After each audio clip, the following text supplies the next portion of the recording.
السلام علیکم ورحمۃ اللہ وبرکاتہ نحمدہ ونصلی علی رسولہ الکریم اما بعد فاعوذ باللہ من الشیطان الرجیم بسم اللہ الرحمن الرحیم رب اشرح لی صدری ویسر لی امری واحلل عقدۃ من لسانی یفقہوا قولی۔ رمضان میں ہم روزے رکھتے ہیں جو کہ ایک فرض عبادت ہے۔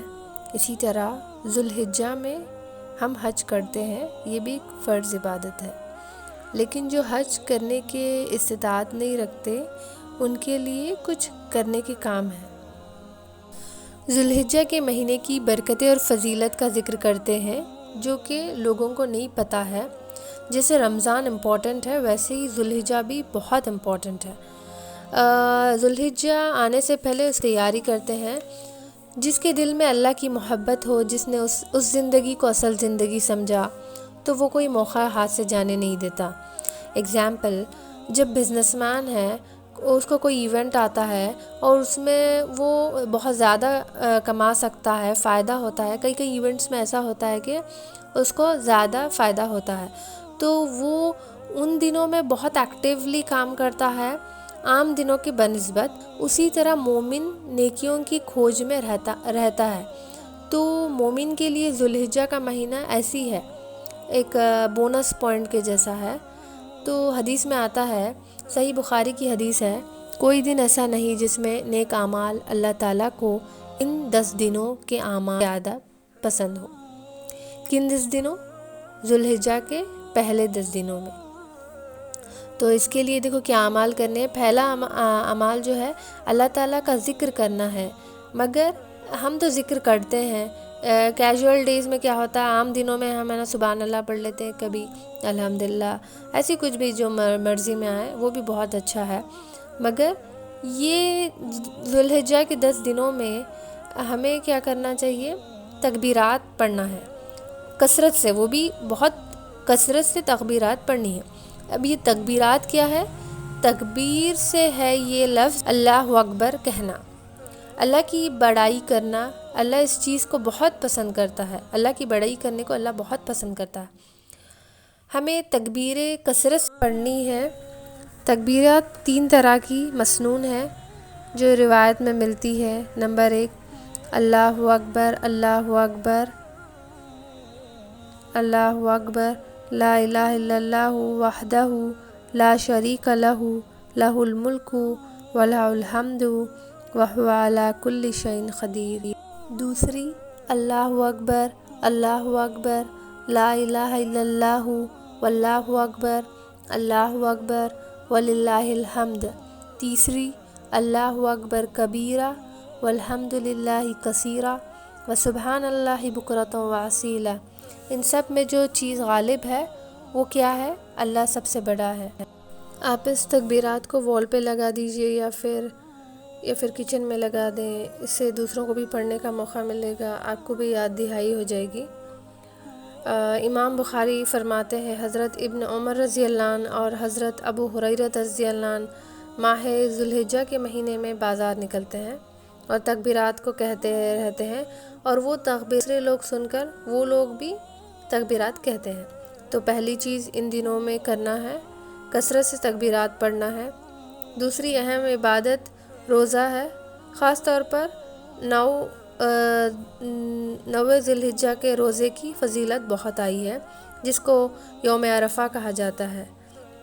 آپ چاہے تو پورے 10 روزے بھی آپ رہ سکتے ہو، اور اگر آپ چاہے تو آلٹرنیٹ بھی رہ سکتے ہو۔ اگر پورے نہیں رہ سکتے تو ایٹ لیسٹ ایک دن رہا، ایک دن چھوڑا، ایسا بھی آپ کر سکتے ہو۔ بٹ ایک روزہ تو لازمی رکھیں، اور وہ کیا ہے؟ 9 ذوالحجہ کا۔ اس کا ثواب یہ ہے، صحیح مسلم کی روایت ہے، رسول اللہ صلی اللہ علیہ وسلم نے اس روزے کے بارے میں فرمایا کہ یہ روزہ گزشتہ سال اور آئندہ سال کے گناہوں کا کفارہ کرتا ہے۔ یہ روزہ 2 سال کے معافی کا ذریعہ بنتا ہے۔ تیسری چیز ہے قربانی۔ ذکر زبان کی زکوٰۃ ہے، روزہ جسم کی زکوٰۃ ہے، قربانی ایک طرف سے مال کی زکوٰۃ ہے۔ زکوٰۃ کا معنی ہوتا ہے پاکیزگی، صفائی۔ قربانی جو ہے یہ دراصل اللہ کے قرب کا ذریعہ ہے۔ اللہ تعالیٰ کا قرب خوشی سے حاصل کرنا چاہیے۔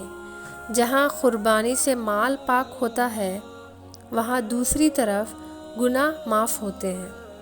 یہ قربانی آپ صلی اللہ علیہ وسلم نے فرمایا ابراہیم علیہ السلام کا طریقہ ہے۔ انہوں نے اللہ کے لیے، اللہ کے قرب کے لیے اپنے بیٹے کو قربان کرنے کے لیے گریز نہیں کیا۔ تو ہمارے لیے کیا ہے؟ ہمیں کیا کرنا چاہیے؟ خوشی خوشی جانور ذبح کرنی چاہیے، پوچھ کر نہیں، کیونکہ عام طور پر لوگ اس بارے میں اتنا مسئلے پوچھتے ہیں، اتنے بحث کرتے ہیں، میری اتنی آمدنی ہے، میرے پاس اتنے ہی ہے، میرے پاس اتنی ہی جولری ہے، میں کروں یا نہ کروں، ہسبینڈ نہیں سن رہے، بچوں کی تعلیم ہے، فلاں ہے۔ یہ تو ٹھیک ہے، اگر ہمارے دل کسی پہ آیا ہو تو ہم نے کبھی سوچا ہے اس بارے میں؟ کیا ہمارے پیاروں کے لیے کچھ تحفہ دینا ہے تو کیا ہم اتنا سوچتے ہیں، اتنا بحث کرتے ہیں؟ نہیں نا، یہ تو اللہ کا معاملہ ہے۔ تو بات یہ ہے کہ آپ میں وسعت ہے، استطاعت ہے، کر سکتے ہیں تو کر لیں، نہیں کر سکتے تو چپ رہیں، ایک دوسرے کو کرٹیسائز نہ کریں، کرنے والے فخر نہ جتائیں اور نہ کرنے والے کو برا بھلا نہ کہیں۔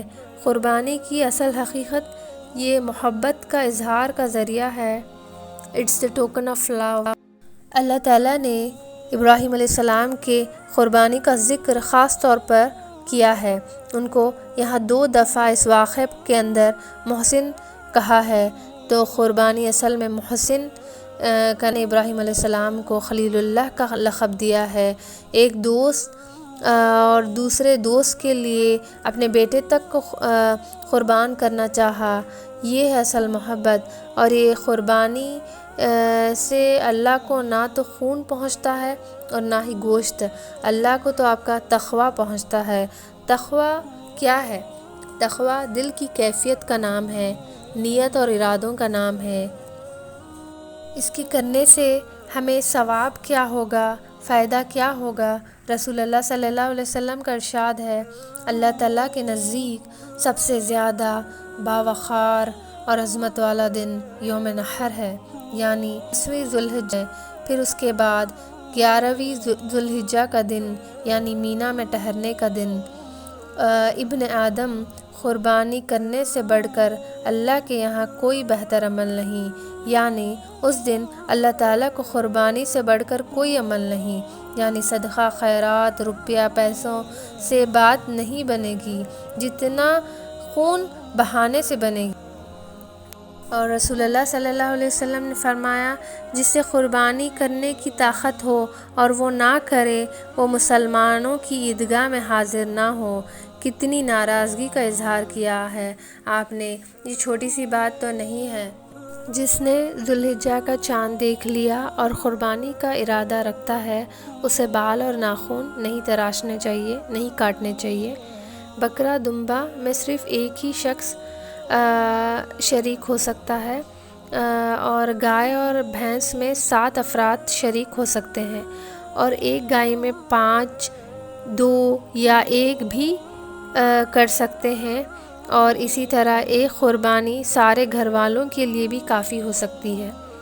رسول اللہ صلی اللہ علیہ وسلم نے اپنے سارے گھر والوں کی طرف سے ایک بکری قربانی کرتے تھے، اور یہ بھی ملتا ہے کہ ایک موقع پہ آپ نے 100 اونٹیں ذبح کیا۔ یہ ایسا ہے کہ کتنا میسر ہے اتنا کرے، یہ تو محبت کا اظہار ہے۔ جانور صحت مند ہو وداؤٹ اینی فالٹ، اس کا کچھ بھی خرابی نہ ہو، اس میں صحت مند ہونا چاہیے جانور۔ قربانی کے لیے آپ دوسروں کو پیسے دے سکتے ہیں تاکہ وہ آپ کی قربانی کر سکیں، مگر قربانی تو کرنی ہے۔ قربانی کا گوشت خود بھی کھا سکتے ہیں، دوسروں کو بھی کھلا سکتے ہیں، دے سکتے ہیں۔ پھر اسی طرح عید کے دن واپس آتے جب تکبیر کا اہتمام کریں۔ عیدگاہ میں قربانی کرنا زیادہ بہتر ہے، نبی صلی اللہ علیہ وسلم نے یہی طریقہ کیا ہے۔ اور آخر بات، جانور کی کھال کو بھی صدقہ کرنا ہے۔ صدق اللہ العلی العظیم۔ جزاک اللہ خیرا کثیرا. السلام علیکم و برکاتہ.